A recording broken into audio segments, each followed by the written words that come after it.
Shalom, bien-aimés dans le Seigneur, vous qui nous suivez encore en ce jour sur One TV, la télé qui met Jésus-Christ au centre de toutes choses. C'est bien votre tranche d'émission Trompette du Sanctuaire. Je suis le pasteur Tony Maboussi, pour ceux qui me suivent pour la première fois.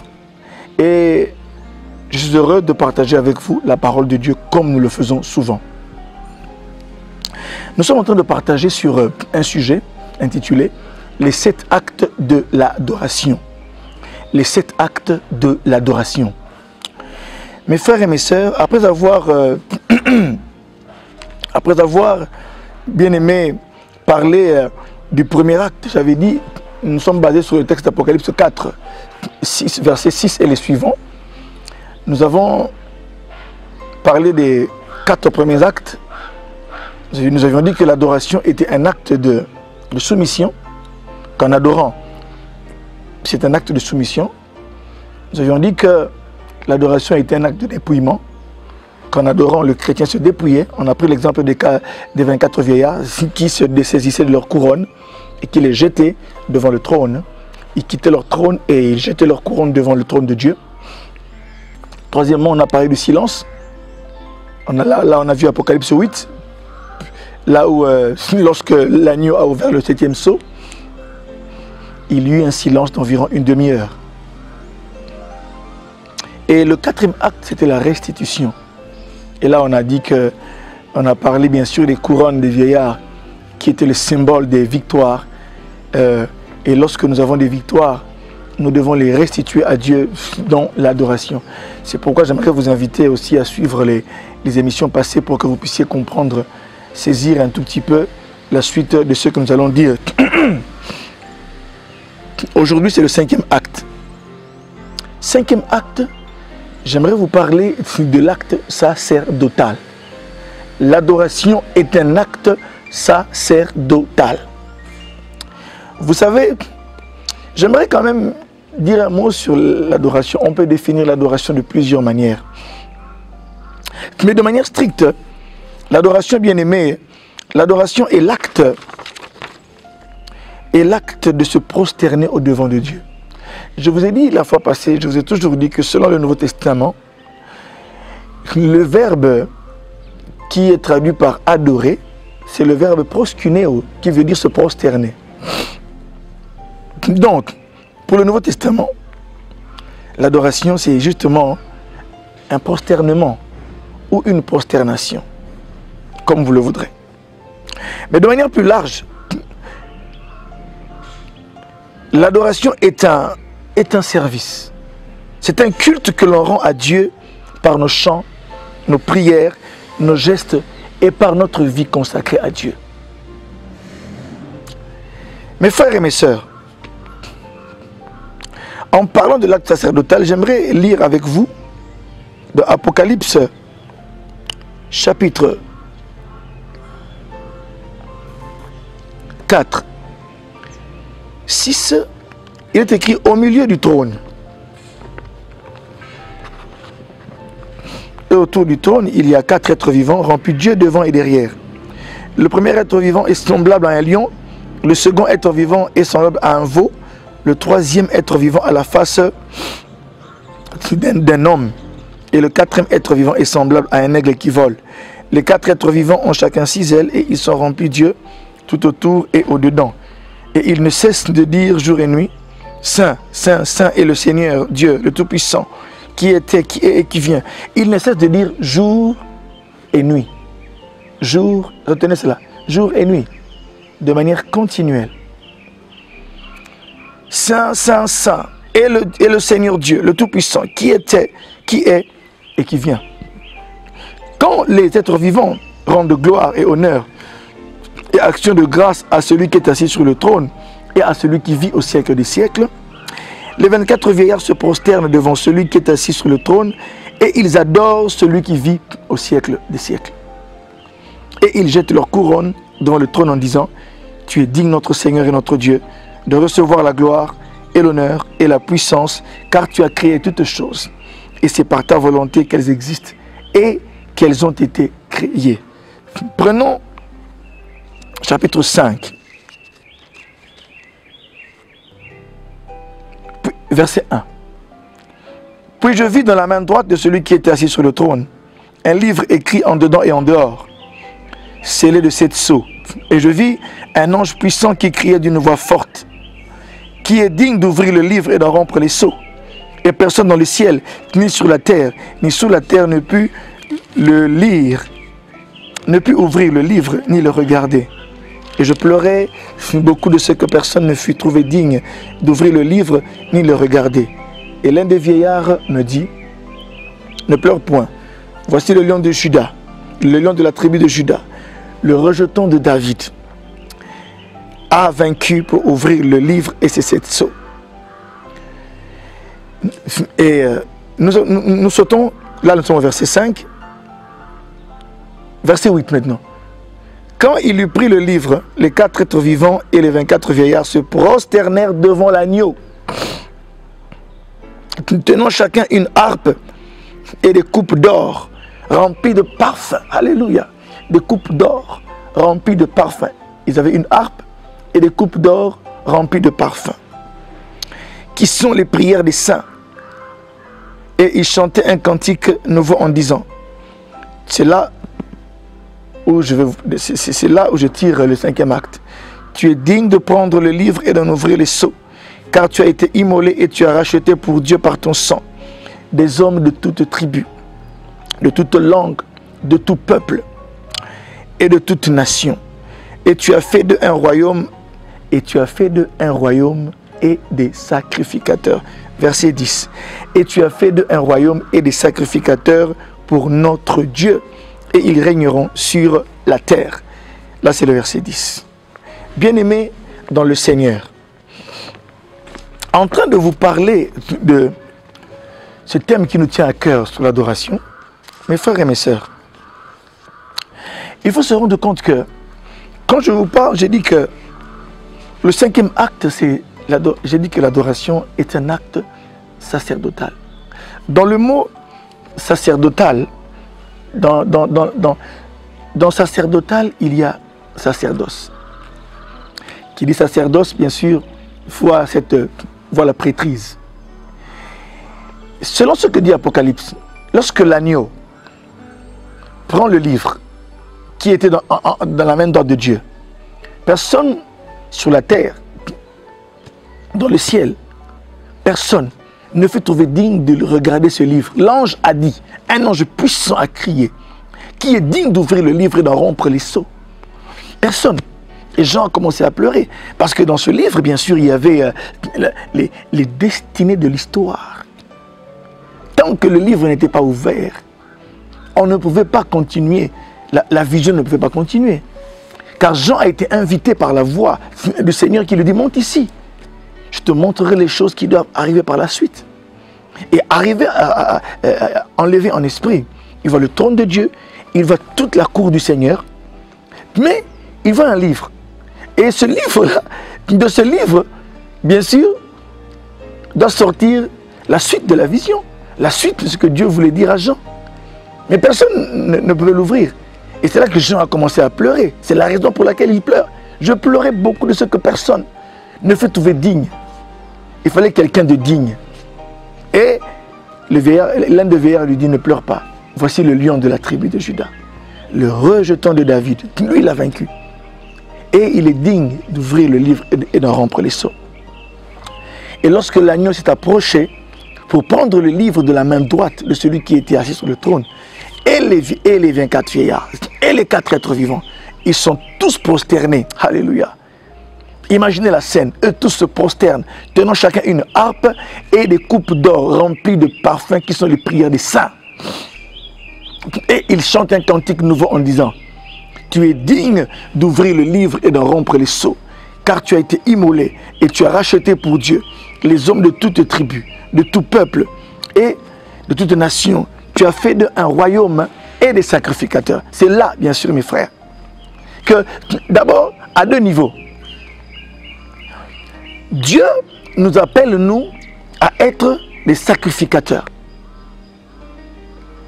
Mais lorsque nous regardons également ce qui se passe dans l'adoration, ce qui se passe dans la cour de Dieu, nous nous rendons compte également que les 4 êtres vivants, les 24 vieillards, ils ont un rôle sacerdotal. Parce qu'eux aussi louent le Seigneur, ils l'adorent. Ils rendent un culte à Dieu. D'ailleurs, pour les 4 êtres vivants, je vous l'avais fait remarquer, on dit dans l'Apocalypse 4, ils disent jour et nuit. Donc, il ne peut pas manquer au devant de Dieu l'adoration. Le parfum ne peut pas manquer au devant de Dieu. Nous nous souvenons que dans l'Ancien Testament, Dieu a appelé, parmi le peuple d'Israël, il a mis à part une tribu qui s'appelle la tribu de Lévi. Et il a exigé de cette tribu-là qu'elle soit à son service. Il y avait bien sûr le service, ils étaient au service de Dieu dans le tabernacle. Et ils étaient là pour offrir des sacrifices sanglants, des sacrifices de péché, les holocaustes, les sacrifices de communion, toutes sortes de sacrifices pour maintenir la communion entre Dieu et le peuple, pour régir la vie de Dieu, la vie spirituelle entre le Seigneur et le peuple. Car Dieu est un Dieu saint et pour vivre avec lui, il fallait bien sûr une façon d'être. Et c'est pourquoi il avait instauré tous ces sacrifices-là pour réglementer la vie entre lui et le peuple. Car si le tabernacle était dressé, Dieu a dit à Moïse, c'est parce que je veux être parmi mon peuple. Et là, mes frères et mes sœurs, il mettra à part une tribu, qu'il appelle la tribu de Lévi. Eux seront les sacrificateurs parmi le peuple de Dieu. Et c'est eux qui vont assurer aussi. Dans le lieu saint, dans les parvis, ils offraient tous les sacrifices sanglants, tout ce que vous voulez là. Mais dans le lieu saint, ils offraient le parfum. Et cela était chaque jour, il fallait que le parfum ne puisse pas manquer. Et il fallait que le sacrifice, bien sûr, assuré devant l'autel du parfum, l'autel d'or, il fallait qu'il y ait des parfums qui sont les symboles de prière. Dans le lieu très saint, là, le sacrificateur y entrait une fois par an avec le sang de sacrifice et il allait pour verser cela sur le propitiatoire. Ça, c'est autre chose. Mais, quotidiennement, le sacrificateur entrait. Celui qui était de service, il entrait pour faire le service devant Dieu, là, dans le lieu saint. Et si quelqu'un avait un sacrifice à offrir à Dieu, il venait et cela se faisait dans les parvis. Les sacrifices sanglants et tout ce que vous voulez. Mais dans le lieu saint, là, on offrait ça à Dieu. Il fallait le faire le matin, il fallait le faire aussi le soir. Ce qui fait que, au devant de Dieu, l'autel du parfum, sur l'autel du parfum qui se trouvait dans le lieu saint, il devait toujours y avoir du parfum qui montait au devant de Dieu. Dans Exode 19, 5 à 6, j'aimerais lire pour vous donner une idée, parce que nous sommes des disciples du Seigneur. Exode 19, 5 à 6. Maintenant, si vous, ça c'est Dieu qui parle, maintenant si vous écoutez ma voix, et si vous gardez mon alliance, vous m'appartiendrez entre tous les peuples, car toute la terre est à moi. Vous serez, écoutez-moi très bien, vous serez pour moi un royaume de sacrificateurs et une nation sainte. Voilà les paroles que tu diras aux enfants d'Israël. Vous serez pour moi un royaume de sacrificateurs et une nation sainte. Israël d'abord en tant qu'une nation, Dieu les voit comme sacrificateurs. Ok? Mais parmi eux, il choisit encore une autre, une tribu, pour exercer un service spécifique dans le tabernacle. C'est la tribu de Lévi. Dans le Nouveau Testament, lisons avec vous dans 1 Pierre. Lisons ensemble le livre de 1 Pierre, chapitre 2. Nous connaissons, c'est un verset qui est très connu des chrétiens. Lisons-le tous ensemble. 1 Pierre, chapitre 2, verset 5 et verset 9. Je vais lire avec vous. 1 Pierre 2, verset 5 et verset 9. Nous allons lire cela. Et vous-même, comme des pierres vivantes, édifiez-vous pour former une maison spirituelle, un saint sacerdoce, afin d'offrir des victimes spirituelles, à Dieu par Jésus-Christ. Maintenant, verset 9. Il dit, vous au contraire, vous êtes une race élue, un sacerdoce royal, une nation sainte, un peuple acquis, afin que vous annonciez les vertus de celui qui vous a appelé des ténèbres à son admirable lumière. Verset 10. Vous qui autrefois n'étiez pas un peuple, et qui maintenant êtes le peuple de Dieu, vous qui n'aviez pas obtenu miséricorde, et qui maintenant avez obtenu miséricorde. Vous, au contraire, vous êtes une race élue, un sacerdoce royal, une nation sainte. Alléluia. Alléluia. Alléluia. Un saint sacerdoce. Maintenant, dans le Nouveau Testament, en Jésus-Christ, maintenant, tout celui qui a cru au Seigneur, il est sacrificateur au devant de Dieu. Ce n'est plus une question d'une caste, d'une minorité choisie pour faire le service au devant de Dieu. Cela implique beaucoup de choses. Car il n'y avait que les sacrificateurs, les Lévites, qui pouvaient entrer dans les tabernacles. Et tout le reste du peuple restait à l'extérieur. Alléluia. Mais maintenant, en Jésus-Christ, tous on peut s'approcher de la présence de Dieu. La présence de Dieu autrefois était redoutable. Mais maintenant, elle est accessible à tous, comme le dit Hébreu, que nous avons accès auprès du Père, en Jésus-Christ, par son sacrifice. Et maintenant, dans le Saint des Saints, seul le souverain sacrificateur pouvait y entrer une fois par an. Vous pouvez lire ça dans Lévitique 25. Le jour appelé le Yom Kippour, en hébreu, le Yom Kippour, le jour des expiations, ou le jour du grand pardon. Seul le sacrificateur était autorisé à entrer dans le Saint des Saints. Mais maintenant, Jésus-Christ est entré une fois pour toutes. Il a traversé le tabernacle céleste, comme le dit Hébreu. Et il est ressorti et il a laissé l'accès ouvert. C'est pourquoi quand il est mort à la croix, le temple du voile s'est déchiré en deux pour dire que la présence de Dieu maintenant est accessible à tous. C'est pourquoi serons heureux, mes frères et mes sœurs, d'être en Christ des sacrificateurs dans la nouvelle alliance. Maintenant, bien-aimés, lorsque nous parlons de la prêtrise et des sacrificateurs, si l'adoration est un acte sacerdotal, qu'est-ce que cela implique-t-il pour nous aujourd'hui? Je ne pourrais pas tout dire. La première des choses, mes frères, c'est que en tant que prêtre de Dieu, en tant que sacrificateur, nous sommes mis à part. Comme je l'ai lu avec vous dans Exode 19, Apocalypse 5, verset 10. Qui nous a rachetés par le sang de Christ. Nous avons été rachetés, les hommes de toute tribu, de toute nation, de tout peuple, et il a fait de nous un royaume et des sacrificateurs. C'est pourquoi, mes frères, la première des choses, la première implication, c'est la mise à part. L'adorateur, quand on adore, c'est un acte sacerdotal. C'est que nous sommes mis à part pour faire un service. Nous sommes mis à part pour Dieu. Lorsque tu te prosternes, lorsque tu te prosternes dans ta chambre, sache que tu accomplis un acte sacerdotal. Sache que Dieu attend de toi qu'il voie dans ton acte une attitude sacerdotale. Nous sommes mis à part. Ce qui implique bien sûr la sanctification. Le vrai adorateur a conscience que lorsqu'il s'approche de Dieu, il doit être saint, car il est un sacrificateur du Tout-Puissant.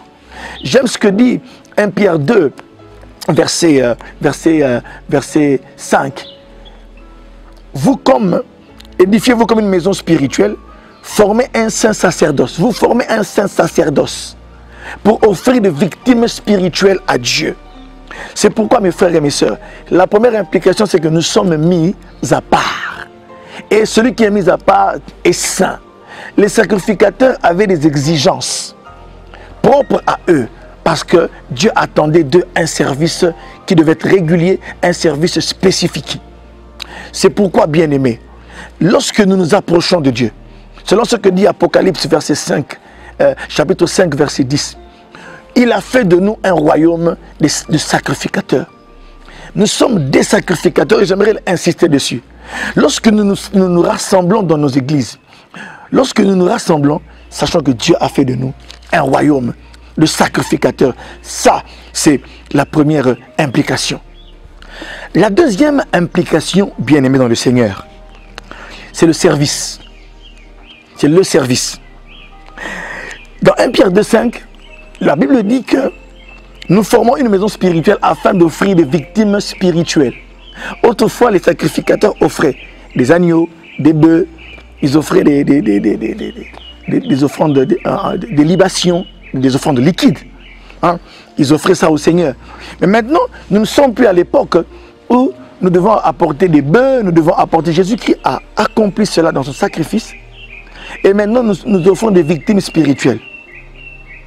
Quand bien même nous offrirons à Dieu des parcelles, quand bien même nous offrirons à Dieu, nous apporterons nos offrandes en nature, mais cela doit être d'abord quelque chose, un acte spirituel qui doit venir d'un cœur sincère, purifié par Dieu. Mais maintenant, nous sommes en train d'offrir des victimes spirituelles. Notre louange, nos bœufs sont maintenant spirituels. Les moutons, les chèvres, c'est spirituel. Bien que il y a des choses matérielles qu'on peut offrir au Seigneur, mais cela doit être quelque chose qui provient d'un acte spirituel de ton cœur. Mes frères, c'est dire que si l'on offre à Dieu même autant de choses, on vient à l'église avec autant de choses, avec sa parcelle, ses biens, ses voitures, son argent, vous pourrez vider votre compte en banque. Si ça ne provient pas d'un cœur sincère, repenti au devant de Dieu, ça n'a aucune valeur spirituelle au devant de Dieu. Vous comprenez? Dieu dit, ce peuple m'honore des lèvres. Dans Isaïe, Dieu dit, ce peuple m'honore des lèvres, mais son cœur est loin de moi. Ce qui fait que le cœur doit être impliqué dans ce que nous faisons, pour que cela ait une vraie valeur au devant du Seigneur. Le service, nous offrons des victimes spirituelles à Dieu. Les sacrificateurs étaient là, nuit et jour, en train d'offrir, ils étaient là, en train d'offrir des sacrifices pour le compte du peuple, et ils offraient des sacrifices également dans le lieu saint pour qu'il y ait constamment le parfum au devant de Dieu. Souvenez-vous que je vous avais dit ceci, les 4 êtres vivants disent jour et nuit. Ils disent jour et nuit. Saint, saint, saint. Mes frères, là où Dieu est, il faut qu'il y ait du parfum qui monte au devant de lui jour et nuit. Je ne sais pas, mais Jean dit, je ne sais pas comment cela se passait, mais je lis ce que la parole de Dieu dit. Jean dit, ils sont là jour et nuit. Ils assurent un service. C'est pourquoi j'aimerais t'inviter et te dire, toi adorateur, l'adoration est un acte sacerdotal. Nous prenons conscience que nous sommes des sacrificateurs. Mais tu ne peux pas te considérer comme un vrai sacrificateur si tu n'as pas conscience que tu dois être là en permanence. Je ne te dis pas de te mettre au service de Dieu, de ne pas sortir, de ne pas aller au travail. Non. Et c'est de te dire qu'en tout temps, tu peux rendre grâce à Dieu. Je parle à tous les chrétiens. Il ne peut pas manquer au devant de Dieu du parfum. Alléluia. Il ne peut pas manquer au devant du Seigneur l'adoration. C'est pourquoi il a racheté les hommes de toute tribu, de tout peuple, de toute nation. Lorsque nous dormons ici, les Chinois qui sont dans un décalage horaire différent sont en train d'adorer Dieu. Lorsque les Chinois sont en train de travailler, il y a des Australiens ou il y a des Sud-Africains qui sont dans un décalage horaire différent, qui sont en train aussi d'adorer Dieu. Même quel que soit le temps, Dieu s'est arrangé pour qu'au devant de lui, il y ait du parfum. Les 24 vieillards aussi adorent Dieu. Ils rendent un service au Seigneur. C'est pourquoi je vous ai dit qu'il nous a rachetés, il a fait de nous un royaume de sacrificateurs. Vous, au contraire, dit 1 Pierre 2, vous êtes une race élue, un sacerdoce royal. Je parlerai bien sûr de l'acte royal la prochaine fois si Dieu le veut. Mais ici, nous sommes en train de parler de l'acte sacerdotal. Il faudrait ici comprendre qu'en tant que sacrificateur, nous sommes appelés à offrir à Dieu des sacrifices. Et assurer cela. Quand tu t'agenouilles, tu offres, tu es dans le service. Peu de personnes se considèrent comme étant au service de Dieu. Troisième implication, c'est la proclamation et la publication. Remarquez que dans 1 Pierre 2, verset 9, on dit, vous au contraire, vous êtes une race élue, un sacerdoce royal, une nation sainte, un peuple acquis, pour proclamer les vertus, alléluia, de celui qui vous a appelé des ténèbres à son admirable lumière. C'est pourquoi, mes frères et mes sœurs, en tant que sacrificateurs, nous sommes appelés à faire connaître par notre adoration ce que Dieu a fait. Le sacrificateur devient comme un agent de la publicité de Dieu. Par notre adoration, nous proclamons les vertus. nous proclamons les choses de magnifiques, les œuvres magnifiques de Dieu. Le sacrificateur est là. Nous devenons alors, nous, en tant que sacrificateurs, des agents, comme des enceintes acoustiques, comme des caisses de résonance de ce que Dieu a fait. Ce que Dieu a fait ne peut pas être caché, car les nations doivent le savoir. Ceux qui ne connaissent pas Dieu doivent le connaître, doivent savoir ce que Dieu a fait. Et comment le sauront-ils s'il n'y a pas d'adorateurs? Comment le sauront-ils s'il n'y a pas des hommes et des femmes qui s'agenouillent? Comment le sauront-ils s'il n'y a pas des cantiques chantés pour dire la gloire de Dieu, pour dire ce que Dieu a fait? J'aime ce que dit le psaume, publiez ce que Dieu a fait. Alléluia. C'est pourquoi l'adoration devient un moment où nous devenons, nous, comme des caisses de résonance, comme des lance-voix de ce que Dieu a fait. Mais bien aimé, Dieu a fait de grandes choses. C'est pourquoi tu ne peux pas rester indifférent à ce que Dieu a fait, car il est un grand Dieu. L'acte sacerdotal reviendrait ici à révéler au monde ce que Dieu est, et ce qu'il a fait, et ce qu'il peut faire. C'est pourquoi en tant que sacrificateur bien-aimé dans le Seigneur, nous sommes appelés à amplifier ce que Dieu est en train, ce que Dieu a fait. Ce que Dieu a fait dans le secret, disons-le. Alléluia. Disons-le dans nos réunions publiques, comme a dit le psalmiste. Je dirai dans la grande assemblée ce que tu as fait pour moi. C'est pourquoi n'ayons pas honte de publier la gloire de Dieu, de raconter tout ce que le Seigneur a fait, de dire tout ce que le Seigneur a fait. C'est pourquoi, bien-aimé dans le Seigneur, j'aime ce que les quatre êtres vivants disent. Ils disent, oh, tu es saint, tu es saint. Le Dieu Tout-Puissant, Saint, Saint, Saint. Es-tu le Seigneur Dieu Tout-Puissant? Toi qui étais, qui est et qui vient. J'aime ce que dit les 24 huères et les 4 êtres vivants. Et tu es digne de recevoir l'honneur, car tu as racheté les hommes par ton sang, les hommes de toute tribu, de tout peuple, de toute nation. Tu as fait des royaumes et des sacrificateurs. Il publie ce que Jésus a fait à la croix. Il faut des hommes, les 24 vieillards, les 4 êtres vivants chantent cela par un cantique nouveau. Ils disent, en d'autres termes, ce que Jésus a fait à la croix. C'est pourquoi nous aussi, disons-le dans nos langues maternelles, dans nos langues vernaculaires, dans toutes les langues, avec tous les instruments, disons ce que Jésus a fait. Par des instruments, par nos prières. Et là, nous aurions joué notre rôle de sacrificateur. J'aimerais vous dire que vous êtes un sacrificateur. Vous devez à Dieu vous comporter comme des hommes et des femmes mis à part. Vous le devez également. Vous devez également vous comporter comme des hommes et des femmes qui font un service, rendez service. Et vous devez également proclamer, publier ce que Dieu a fait. Vous êtes des sacrificateurs. Que Dieu vous bénisse. À la prochaine fois. Amen.